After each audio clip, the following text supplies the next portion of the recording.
Um, there we are. Hi, everybody. Good evening and welcome to the Hudson Library and Historical Society final virtual cooking series for 2021. We have more coming next year, so don't worry. Tonight's streaming event will feature Tracey Korsen. She's the author of Cooking with 5 Ingredients from Trader Joe's. Tracey is a foodie and longtime Trader Joe's fan. Her love of the popular grocery store is the inspiration behind her account and blog, Tracey Joe's, where she shares recipes inspired by ingredients found in store. Thank you, Tracey. Welcome, and thank you for joining us this evening. Thank you for having me. I'm excited to be here. So tonight you're going to be demonstrating your one-pot orzo?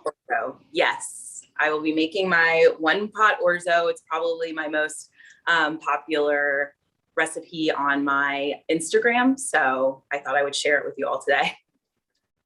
Awesome. And then as the program's going, if you guys have questions, please feel free to leave them in the Q&A and I'll ask Tracey as she's cooking. And we'll also include the link to buy her book in the chat. Awesome. So should I just get started? Yep, sounds good. Okay. I'm gonna put my camera down a little bit so you all can see what's happening, but then also see my face if you have any questions. So I already started with coating a heavy bottom pot with some olive oil, and it is already heating. So I'm gonna add about a cup of Trader Joe's chicken sausage, and in the book it calls for the sun-dried tomato sausage, but today I'm going to be using the sweet Italian sausage. And what I love about this recipe so much is that it's super customizable. So, you know, you can use whatever chicken sausage that you like there. They have a spicy jalapeno sausage, which is also one that I love. And this one's really good too. So I'm just going to put this in here and let it cook for about 5 minutes. So it can kind of brown. But they are already pre-cooked, but I just like them to get a little bit brown.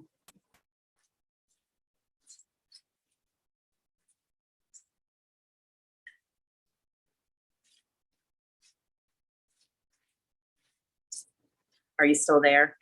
Yep, I have a question while we're waiting. Sorry here. No problem. I just know how the internet and Zoom can be. So I was like, okay, I want to make sure I'm not talking to myself. No, you're good.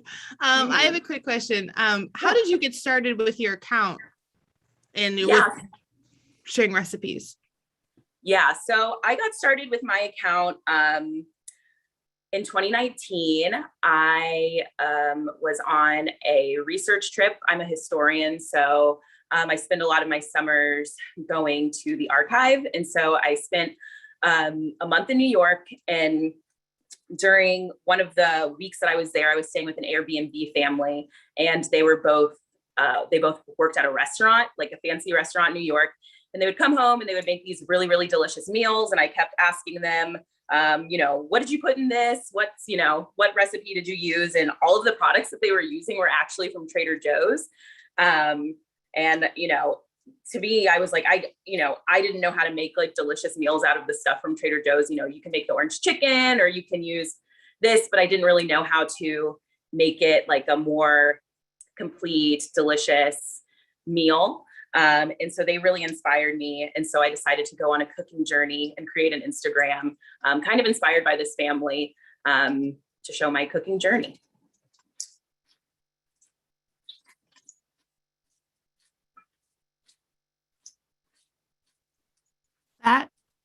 I like the whole part, like, especially from being in school and learning Trader Joe's and quick ways to like get started, which is where I'm at with getting started cooking. Yeah, exactly. And I spent the rest of that summer, I was with that family at the beginning. And then I spent the rest of the summer staying with a few of my friends each week. And so I kind of started that exploration when I was staying with my friends, and, they were busy working people, and kind of showing them also as I was learning about, how to make these simple meals. We're just recently kind of out of college, and some of us are in grad school, and some of us are like me. I was in grad school at the time, or some of us were, early starting our careers. So I think it's kind of hard to sometimes find balance, and some of us eat out a lot, but I decided to kind of go on this trying to make delicious meals at home that sometimes taste like takeout, but they were from using Trader Joe's products.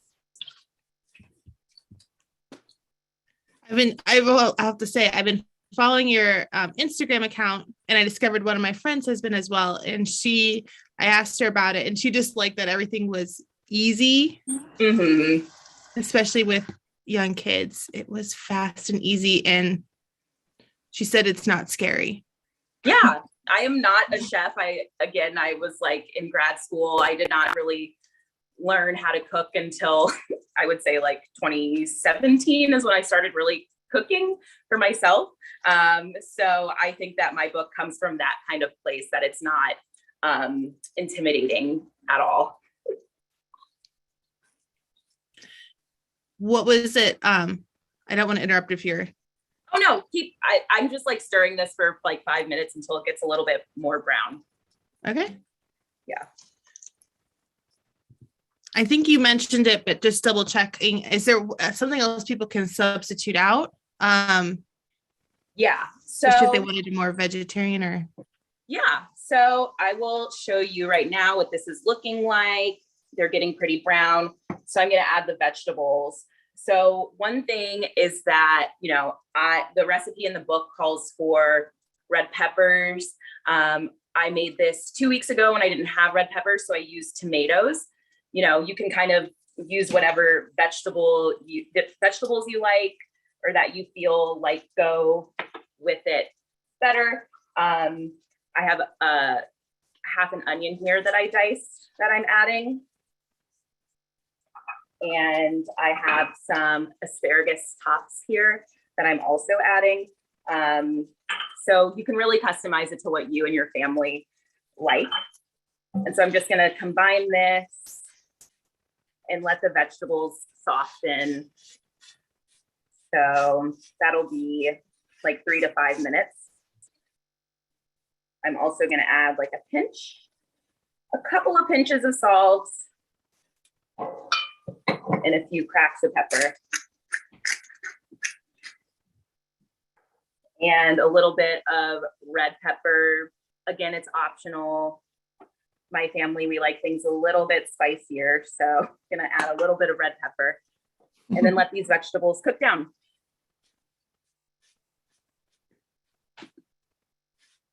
Okay. What was your experience like writing the cookbook, and how did it come about? Yeah, so I wanted to write a cookbook. I was writing my PhD dissertation at the same time. So I didn't really know where to start. And I obviously was like, grad school comes first.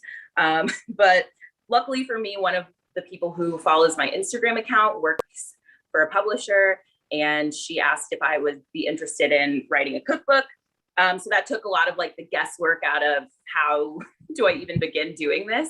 And so she came and asked me if I wanted to write a cookbook, and that was really helpful.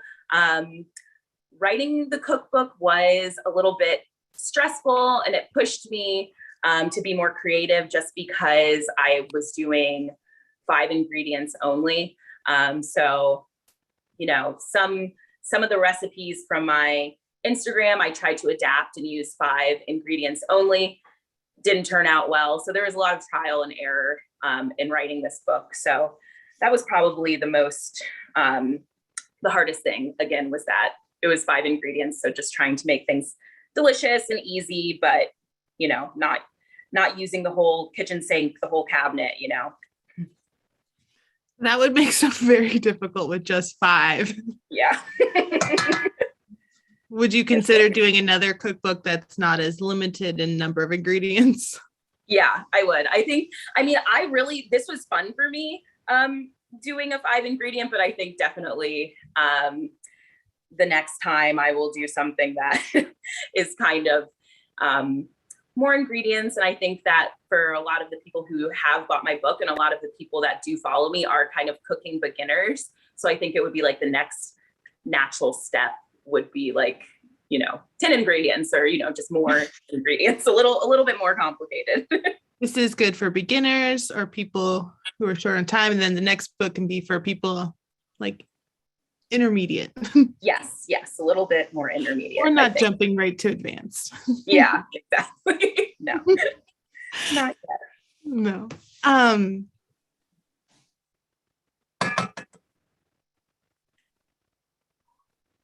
So I'm going to add 1 cup of orzo. There we go. And I know that people can oftentimes find Trader Joe's really confusing when you go in there, or overwhelming. You really have to, I feel like orzo also is a very underrated pasta, but you really have to look for it. It's also with the pastas, but in my store, it's very far down in the aisle. So you got to squat to find the orzo. So if you ever wondered when you're in there. And this is 1 cup of water and 1 cup of chicken broth.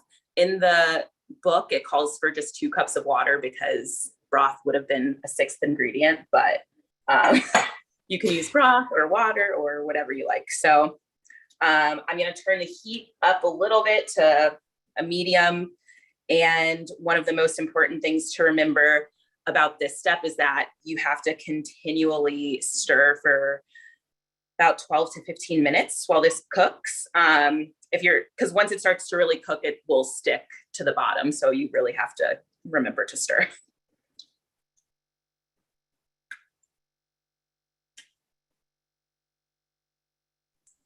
All right. I have some more questions if this is a good time. Yeah. All right. So you said talk about how Trader Joe's can be a bit confusing, especially to people. We have one, there's a few that are not too far away, but not right next door to us in Hudson. Mm-hmm. Do you have any tips for shopping there for a beginner, or your favorite? I guess I'll wait to ask that one, but tips for shopping for beginners. I guess a tip is, if you buy my book, the really good thing about it is that I have pictures of the ingredients. So there will be sometimes some stuff that you might not be able to super easily find, but at least from what you can see from my book, you can see okay, frozen chicken tenders, this is what they look like. I'll search for it. Another thing, if you're not a Trader Joe's person, one of the things that Trader Joe's is most famous for are their crew members. The people who work there are so friendly. I ask them a billion questions when I'm in there, and they're always super nice. So don't be intimidated when you go into Trader Joe's. I find places like Whole Foods actually very intimidating, but Trader Joe's, everybody is really nice and willing and eager to help you. That's always good. I have a question here in the chat from Hugo. He would like to know, what temperature are you cooking at right now? So right now I am it's a medium.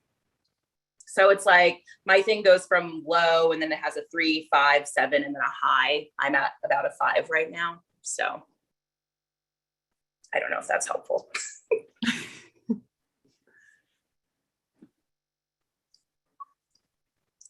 It is slow going, but then it happens so quickly that the pasta's cooking and, sticking. And so it might not look like much now, but before you know it, it'll be something. Do you have a favorite Trader Joe's product? And do you have one that you think might be slightly overrated? Ooh, that's a great question about the overrated. So my favorite product is, I have 2, I think. So one is the orange chicken, is my all-time favorite. And that's what I love so much about Trader Joe's, is that you really save money on going out a lot of the time, because Chinese food is probably my favorite food. And I love orange chicken, and the one from Trader Joe's to me tastes just as good as getting it from a restaurant. And a pro tip that I learned is actually to air fry it. I just recently, probably 6 months ago, started air frying it. Before, I was cooking it in the oven. But when you air fry it, it gets super, super crispy, and it's really delicious. And then another one of my favorite products is their frozen jasmine rice. And you just microwave it for 3 minutes, and it's perfect. It comes out perfectly. I'm kind of one of those people, like one of those cooks that likes to do things the hard way. So, you know, I don't cook in a pressure cooker. Is that what those are called? Pressure cookers? Yeah, I don't cook in like Instapot. Instapot is what I'm thinking about. I like, you know, to cook, even if it's going to take me like 5 hours in this pot or something. I like to do things slowly, but I love to just throw that rice into the microwave, and it makes my life so much easier. Speaking of pot, before I ask you what one you think might be overrated, because I'm curious to see, because I always get people feel very deeply about Trader Joe's, and they always have interesting questions to one product that they could pass on. We have someone in the chat who would like to know what type of pan or pot is best to use for this dish, and how many servings does it make? Sorry. So I would say that, so if you have like a nonstick, like a heavy bottom nonstick pot, or if you just have a really large nonstick pan, that would be the best, because this definitely, like, I can already kind of feel some of these grains starting to cook now, stick a little bit now. And what was the second part of that question? Is there a second part? How many servings does this recipe make? This makes about 4 to 6 servings, depending on how much you can eat. So for us, like, because it's just me and my husband, but we have, you know, kind of multiple days of leftovers. So this makes, I would say, 6 servings. Sounds good. Thank you. Yeah. And today I used, so the chicken sausage that Trader Joe's has, it comes in a package of 5 sausage links. Today I was just using 2 of those, because sometimes I feel like 5 is really a lot. So it also depends on, you know, how much of that you use. Again, how I said, this is really customizable to you and your family.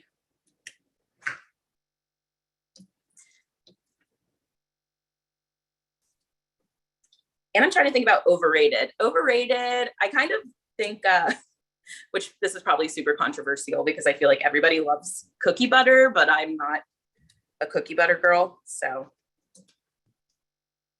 that might be the thing that I think is the overrated product. I've heard that. There's another food blogger who feels very strongly against everything but the bagel. Yeah. Mm-hmm. Yeah. Yeah, maybe that's overrated too. I don't get it very often. Like, when I do use it, it's like on a boiled egg. I really like to use it on boiled eggs, but that's about it. So I'm turning this heat down. I think you can kind of see it coming together more. It's really steamy over here. But yeah.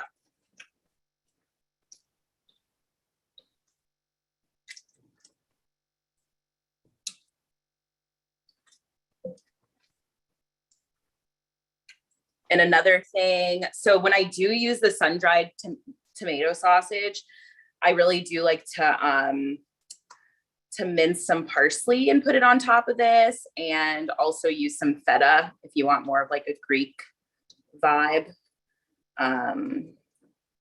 So there's always ways you can kind of enhance a meal just by using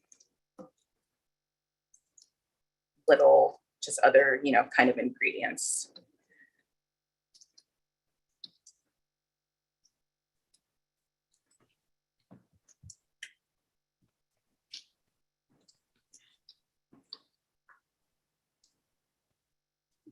We have another question.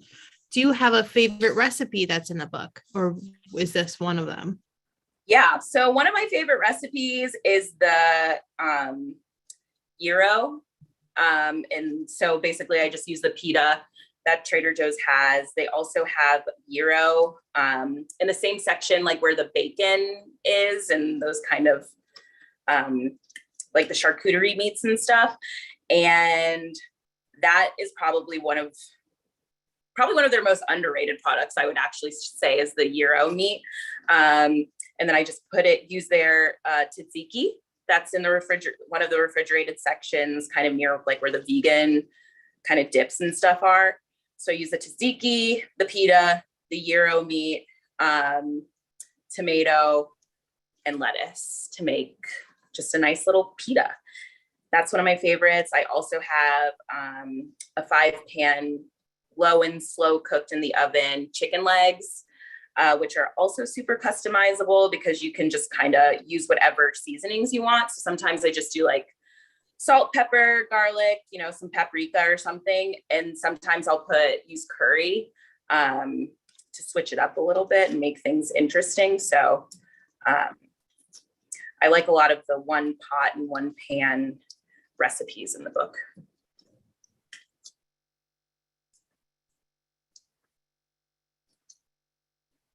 So we have Jim in the chat is saying he wants to say that this looks delicious right now. Aw, thanks, Jim. And someone else wanted to know if they could substitute out the sausage if they want to do this vegetarian. Yeah, totally. Do it all veggie. You can add so many more veggies in this. That would be delicious. And use veggie broth if you want a little bit of extra flavor instead of just using water. Totally. And you can use, like, for other people who eat meat, like chicken breast meat in here too. I think if you cube it, that would be good if you don't want to use chicken sausage. So the world is your oyster when it comes to this one pot orzo, honestly. Jim would also like to say that there is a plant-based sausage at Trader Joe's. Oh, okay. I have like a thing about plant-based sausages, so, but you can let me know if it's good, Jim. I'm going to taste this to see how it's cooking. Okay. This needs more salt. So I'm going to do that because I used a low sodium broth, but I should have probably just used the real deal.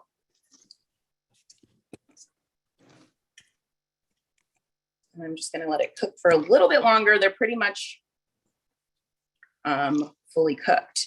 And the leftovers do last, for a few days. So they still taste good after, I would say, two days, and then finish it up if you have leftovers. Do you have a preferred method for reheating it?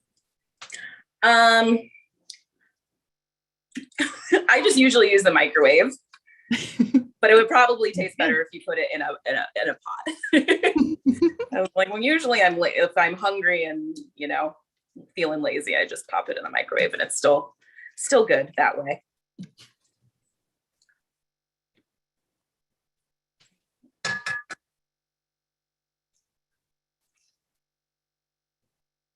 Okay, I'll give you all a closer view of this. That looks delicious. Thank you. Yeah, it's pretty much done, I would say.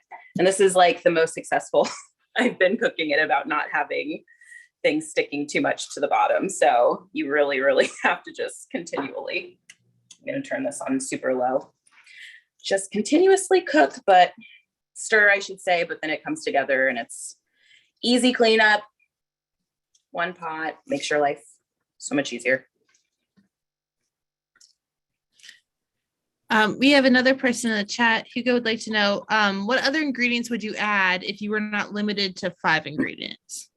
Yeah, I would probably, well, like I was saying, even for the book, they were saying like herbs counted as a 6th or so, you know what I mean? So I would use feta on top of this, or even a goat cheese, I think would be delicious. Maybe goat cheese. And I'm one of those people that doesn't just use parsley for color. Like I love herbs. So I would put some herbs on top of this. Any type of veggie. I did another cooking demo using this, and the person that I was cooking with only had broccoli, and they said it was really good using broccoli. So I would say any veg, really. I would stick to chicken, I think, if you're using meat. And yeah. If anyone else has a question for Tracey this evening, please leave it in the Q&A and we'll try to get to as many as possible. Oh, someone would like to know, does this recipe freeze well? Oh, I do not know. Sorry. Yeah, I do not freeze my meals, unfortunately. But if I had to guess, I would say, well, I don't know if pasta freezes well usually. So I'm not going to say any recommendation because I don't know. Sorry. I cannot answer because I have very limited cooking experience. And it's so much better. Sorry. It's so much better I added more salt the last time, and this is cooked all the way through. And I just love like doing one pot pastas because they're kind of like creamy with the starch water from the pasta, all of it together. So it's really good. A little bit of spice from the red pepper. You just need a few shakes. It doesn't make it overly spicy. Do you have any favorite Trader Joe's either baking recipes or baking products you like to use? Yeah. So in my book, I have a recipe for a sticky apple coffee cake. Their coffee cake mix, I'm going to take this off the heat. Their coffee cake mix is really delicious. And I'm a big fan of the Starbucks coffee cake. But sometimes, having Starbucks too much breaks the bank. So making your own, I would say that one's really good. I would even say just their vanilla cake is really good. I'm a vanilla cake lover. And another recipe in my book is a cookies and cream cake using the JoJo's, which are like the Oreos from Trader Joe's. So. Sounds good. Any other questions, please make sure to leave them in there. What would you typically serve this orzo with? I would just serve it on its own, maybe a side salad. But this has, your meats, your carbs, your veg. So I wouldn't, have any more. We usually just eat this on its own. Sometimes I'll make a salad, chop up some romaine, make a little salad dressing using oil, vinegar, or oil and lemon juice, and salt, pepper, garlic. Yeah, keep it simple. Sounds good. Do you have any, especially because we have the holidays coming up, or we're right in the middle, I should say, of holiday season. Do you have any favorite holiday recipes that you would recommend, either that are in your book that people should check out, or? Yeah, so I don't have many holiday recipes, but I would say that one dessert that I think would be great for parties, or just, for the family, is the Cannoli Dip. And it's really, really good. And it's fun and easy to make. Like if you have kids that like to help cook, that's something that you don't have to worry too much about. There's not eggs in it or anything like that you have to worry about them messing up. So the Cannoli Dip is really good. And just as far as Trader Joe's products go, I really love their Eggnog, which is new this year, which is their Oat Milk Eggnog. It doesn't have eggs in it. It's their vegan version. They used to have an almond milk nog, but this oat one is so much better. So definitely try that. Sounds good. Also, I have a couple of things.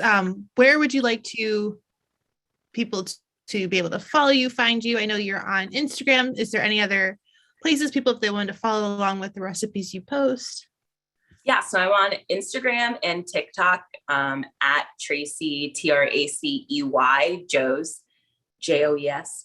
And I have a blog that I need to post more to.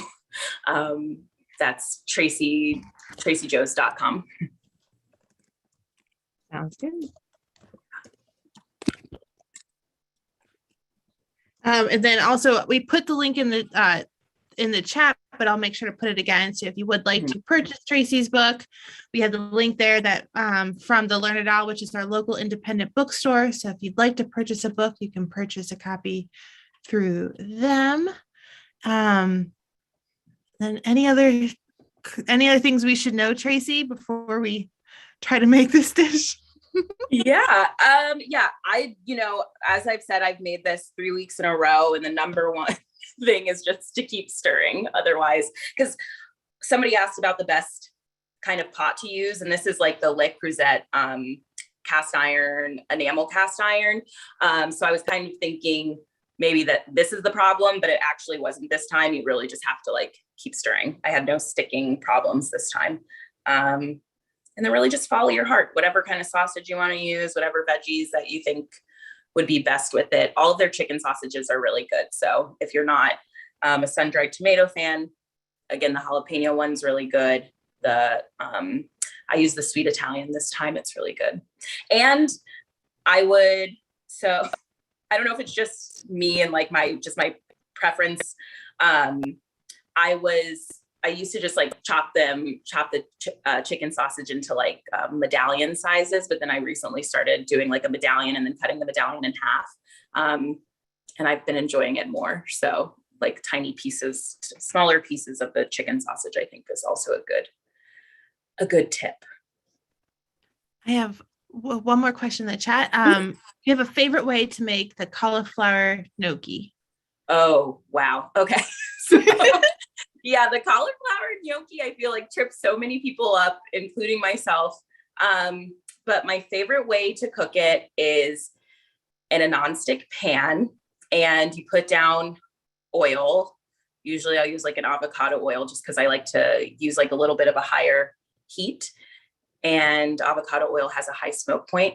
And so I will put not all of it, maybe like a handful or so, depending on how big your pot is, of the cauliflower gnocchi in the pan once the oil gets hot, and then don't move it for like 3 minutes. Let it brown, and then flip it and do the same thing again for 3 minutes, let it brown. And then I'll do like a splash of water, and then I'll put a lid on top of it so it kind of steams and cooks through. And to me, that's the best way. And that helps avoid some of the sticking when you just leave it alone the first time when the oil's hot, and then after 3 minutes, it'll just flip naturally on its own without kind of sticking. Sounds good. They want to know, is that the frozen gnocchi? Yeah. Oh, the frozen cauliflower gnocchi. Is that what the question was for? I'm not sure. Because the cauliflower gnocchi is frozen. If they said cauliflower, okay, that's that's how I would cook that. Okay, good. I was kind of confused for a second. They said thank you. So we have links in the chat for Tracey's Instagram and her blog, and to purchase her book. Thank you so much this evening, Tracey. Thank you. I've had so much fun. Delightful. I highly recommend you all check out her book and her blog. It is so easy and approachable, and it's really well laid out. So like, you know exactly what you need or what to look for before you even start cooking. It's easy grocery list format, I think. Yeah. Actually, can I go get it? It's right here. Once you start.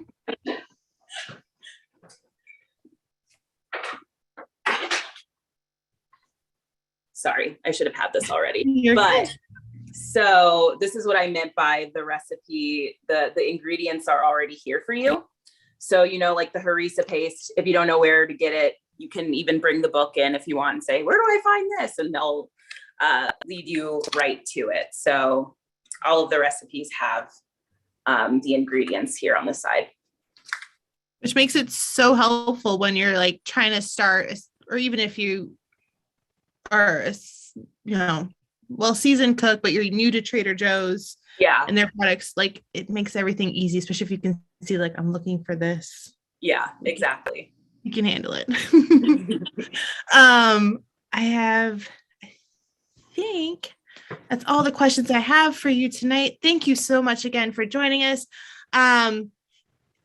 People know, can you buy the book at Trader Joe's? No, but you can buy it. There's links in the chat, and there's also links on Tracey's blog where you can purchase them.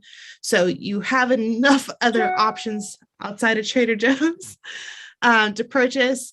I'd also like to encourage you all, we're going to start posting our 2022 2, which sounds wild to say, cooking date. So please stay tuned. We have a lot of exciting chefs and programs coming up next year. But thank you again, Tracey. This has been wonderful. Thank you. Thank you, everyone. Nice to meet you virtually and cook with you. Thank you.